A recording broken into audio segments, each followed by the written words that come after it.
তো কেটে নিয়েছি, এবার ধুয়ে নিয়ে চলে আসবো। এবার দিয়ে দেবো ভেজে রাখা এই যে শুকনো খোলায় ভেজে রাখা এই মশলাটা।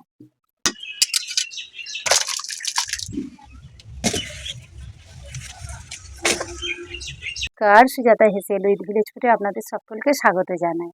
আজকের এই যে কুমড়ো নিয়ে চলে এসেছি, এই কুমড়ো দিয়ে আর এই ডাঁটা ছোলা দিয়ে দারুণ একটি নিরামিষ রেসিপি করে আপনাদের দেখাবো। আপনারা পুরো ভিডিওটা দেখতে থাকুন, আশা করছি অনেক ভালো লাগবে। এই ডাঁটা আমার কেনা, আমার বাগানে সব গাছ হয়, ডাঁটা গাছটা হয় না। তো এবছর ডাঁটা গাছ হয়েছে, ফুল হয়েছে, এখনো ডাঁটা হয়নি। ডাঁটাটা আমার কেনা। চলুন আমি এবার রেসিপিটা করে আপনাদের দেখাই। কেটে নেব, তো কেটে নিয়েছি, এবার ধুয়ে নিয়ে চলে আসবো।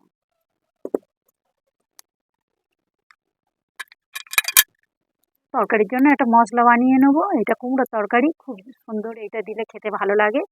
যাই আমি এখানে গোটা ধনে, গোটা জিরে আর শুকনো লঙ্কা, শুকনো খোলায় একটু ভেজে নেব। আমার হয়ে গেছে, নামিয়ে নেবো। এই একটু চটপট করে আওয়াজ হলে এটা হয়ে যাবে। কড়াই সাদা তেল দিয়ে দিয়েছি, দিয়ে দেবো একটা শুকনো লঙ্কা, একটু জিরে,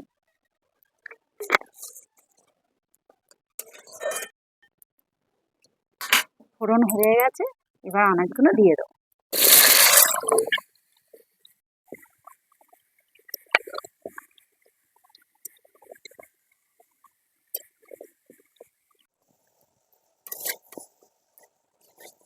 আলু কুমড়ো ভেজে নিয়েছি, কুমড়োটা এত ভালো, সেই ভাজতে ভাজতে সব আমার গলে গেছে। এবার দিয়ে দেবো কেটে ধুয়ে রাখা ডাঁটা,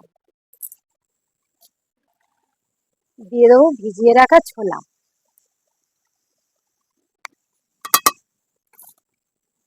পরিমাণ মতো লবণ,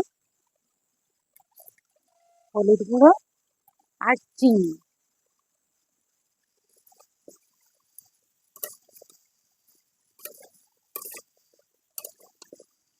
একটু ভালো করে কুমড়োর সাথে ডাঁটাগুলো নেড়ে চেড়ে নেব।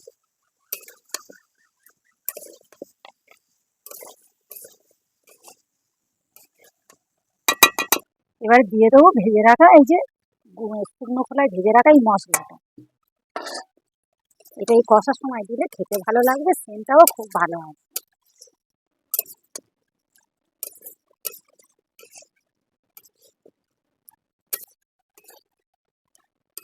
আমি ভালো করে সব কিছু কষে নিয়েছি। আলু আমার সিদ্ধ হয়ে গেছে, কুমড়ো সিদ্ধ হয়ে গেছে।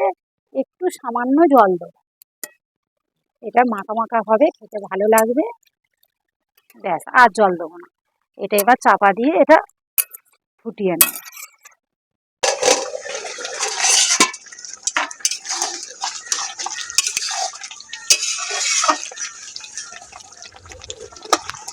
আমার হয়ে গেছে, আমি এবার নামিয়ে নেব।